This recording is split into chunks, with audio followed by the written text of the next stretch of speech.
నమస్తే అండి. I'm doctor Udayakrishna, senior orthopaedic surgeon, Yashoda hospital, Somajiguda.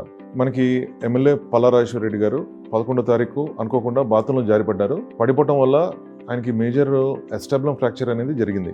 ఆ రోజు దాదాపుగా విపరీతమైన పెయిన్తోని హాస్పిటల్లో 2 అవర్స్లో రీచ్ అయిపోయారు. మేము అన్ని ఇన్వెస్టిగేషన్స్, సిటీ స్కాన్స్ అన్ని తీసిన తర్వాత దాంట్లో పెల్విక్ బోన్లో ఎస్టాబ్లం అనేది వెరీ క్రిటికల్ బోన్. ఆ ఏరియాలో దాదాపుగా 3 చోట్ల ఫ్రాక్చర్ అయినట్టు తెలిసింది. ఎందుకంటే ఈ bone it's called weight bearing bone and articular surface, అంటే మనకి జాయింట్ కి హిప్ జాయింట్ దగ్గర ఆ బోన్ ఫామ్ అవుతుంది. ఈ బోన్ ఇమీడియట్ గా మనకి సర్జరీ కనుక చేయకపోతే ఫ్యూచర్ లో ప్రాబ్లమ్స్ అయ్యే అవకాశం ఉంది. సో అదే రోజు 11వ తారీఖు జూన్ నాడు మేము అన్ని investigations, CT scan, physician fitness, doctor ఎంవిరావు గారు ఆధ్వర్యంలో అన్ని ఫిట్నెస్, అనెస్థీషియా తీసుకున్న తర్వాత దాదాపుగా 3.5-4 గంటలు టైం పట్టింది అది కరెక్ట్గా ఫిక్సేషన్ చేయడానికి. చేసిన తర్వాత సార్కి నెక్స్ట్ డే రూమ్ షిఫ్ట్ చేయడం, తర్వాత అబ్జర్వేషన్లో జాగ్రత్తగా 10 రోజులు నీట్గా అట్టుపెట్టి తర్వాత కుట్లను నిప్పిన తర్వాత డిశ్చార్జ్ చేయడం జరిగింది. కానీ ఈ పెల్విక్ బోన్ అనేది చాలా ఇంపార్టెంట్ బోన్. అది ఆర్టికులర్ సర్ఫేస్, అంటే హిప్ జాయింట్ అవ్వడానికి ఆర్టికులర్ సర్ఫేస్ ఫార్మేషన్కి అది పనికి వస్తుంది. అది చాలా మందికి high velocity injuries, road traffic యాక్సిడెంట్స్లో కానివ్వండి,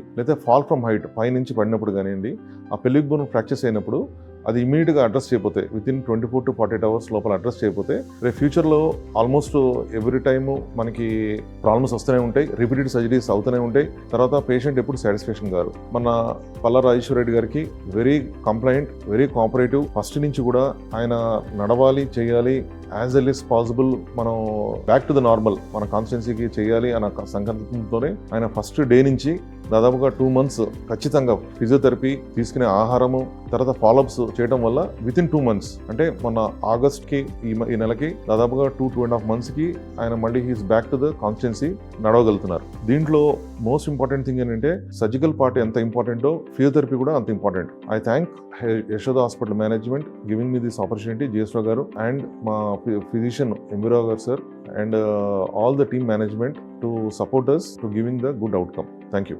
జూన్ 11వ తారీఖు ప్రమాదవశాత్తు బాత్రూంలో జారిపడాం. ఆ రోజున అసలు ఆ బాత్రూంలో పడ్డ తర్వాత లేవలేకపోయినాను. ఆనాడు మాజీ మంత్రి హరీష్ రావు గారు నన్ను లేపి సంతోష్ కుమార్ గారు ఇద్దరు కలిసి హాస్పిటల్కి పంపించడం జరిగింది. 2 గంటల్లో నేను 8 గంటలకు పడితే 10-10:15 వరకు హాస్పిటల్కి నేను రావడం జరిగింది. హాస్పిటల్కి వస్తున్నప్పుడు కానీ హాస్పిటల్కి వచ్చిన తర్వాత విపరీతమైన పెయిన్, అసలు 1 ఇంచ్ ఇట్లా కదిలినా కూడా భరించరాని పెయిన్. యాక్చువల్గా నేను మొత్తుకోవడం జరిగింది నిజంగా చెప్పాలంటే. అది ఇమీడియట్గా దాన్ని ఛాలెంజ్గా తీసుకొని యశోద యాజమాన్యం, జిఎస్ రావు గారు కావచ్చు, డాక్టర్ జిఎస్ రావు గారు కానీ, లేక మా డాక్టరు ఫిజిషియన్ అయిన డాక్టర్ ఎంవిరావు గారు, అక్కడ ఉన్న ఆర్థో టీమ్కి మొత్తం కూడా నన్ను ఉపయోగపడడం జరిగింది. ఆ ఎక్స్రేలు ఇవన్నీ తీసిన తర్వాత వాళ్ళు కూడా షాక్ అయ్యారు. మొత్తం మీద పెల్విక్ బోన్ 4 places ఫ్రాక్చర్ అయిందంటే ఇది చాలా టైం పడుతుంది అని చెప్పేసి అంటే ఆనాడు ఆర్థోపెడిక్ టీమ్ లీడ్గా ఉన్న ఉదయకృష్ణ గారు దాన్ని ఛాలెంజ్గా తీసుకొని ఈ దేశంలో ఉండే అత్యంత తక్కువ టీంలలో 10-11 టీంలలో వారు కూడా ఇక్కడ ఉండడం, వారు ఇమీడియట్గా దాన్ని ఈవినింగ్ వరకే నాకు సర్జరీ చేయడం అనేది జరిగింది. సర్జరీ కూడా పర్ఫెక్ట్గా జరిగిందని చెప్పేసి తెలిసిన తర్వాత ఆనాటి నుండి దరిదాపుగా 6 వారాల వరకు కూడా మీరు ఖచ్చితంగా లేవలేరు, అట్లే ఉండాలి అని చెప్పారు. వెంటనే ఫిజియో టీంని కూడా నాకు అటాచ్ చేశారు. ఆ రోజు నుంచి వెళ్ళి ఇప్పటి వరకు ఆల్మోస్ట్ 10 weeks అయింది. 10 weeksలో కూడా పొద్దున సాయంత్రం ఫిజియో టీం వేణుగోపాల్ గారి నాయకత్వంలో ఖచ్చితంగా అటెండ్ చేయడం వల్ల ఎక్కడైతే పెల్విక్ బోన్కు నాకు యాక్సిడెంట్ అయిపోయి దానికి ఫ్రాక్చర్స్ అయిందో అది ముందు దానికి సర్జరీ బ్రహ్మాండంగా జరగడం మొదటి. రెండోది వారు చెప్పిన సూచనలన్నీ కూడా నేను తీసుకోవడం. మూడోది ఫిజియో అనేది పర్ఫెక్ట్గా ఈ 6 వారాలు జరగడం. దానికి కావాల్సిన మెడికేషన్ కూడా ఎక్కువ, ఆల్మోస్ట్ 1 week పైన హాస్పిటల్లో ఉండడం. ఆ తర్వాత ఇంటికి వచ్చిన తర్వాత కూడా ఇవన్నీ కొనసాగించడం వల్ల అందరూ 3 నెలల నుంచి 6 నెలలు అని చెప్పేసి అని అనుకున్నారు. కానీ ఇవందరి కృషి వల్ల నేను 2 నెలలకే, అంటే నేను ఇక్కడ లాస్ట్ మంత్ ఈ మంత్ 11th వరకే నేను స్టిక్తో నడిచే పరిస్థితికి వచ్చాను. 20th నా కాన్స్టిట్యున్సీకి నేను వెళ్ళగలిగిన. ప్రస్తుతం ఇంట్లో స్టిక్ లేకుండా నడుస్తున్నా. నేను అనుకుంటున్నా ఇంకొక 2 weeksలో స్టిక్ లేకుండానే మంచిగా 99% వెళ్ళే పరిస్థితి వచ్చింది. I thank the Yashoda management, my doctors ఎంవిరావు గారు అండ్ నాకు సర్జరీ చేసిన డాక్టర్ ఉదయకృష్ణ గారి టీము, అనెస్థీషియా టీము, అదేవిధంగా ఫిజియో వేణుగోపాల్ గారు, వీళ్ళందరూ కలగలిపి నాకు ఏదైతే సూచనలు ఇచ్చి నన్ను ఇంత తొందరగా మొత్తం మీద మరలా నేను మామూలుగా నడవడానికి తీసుకొచ్చిన వారందరికీ కూడా ధన్యవాదాలు.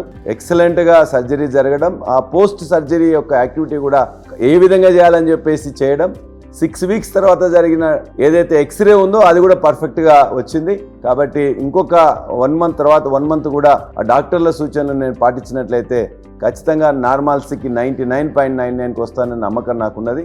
Once again I thank all the doctors, management and the team which headed the surgery and also physio. Thank you very much.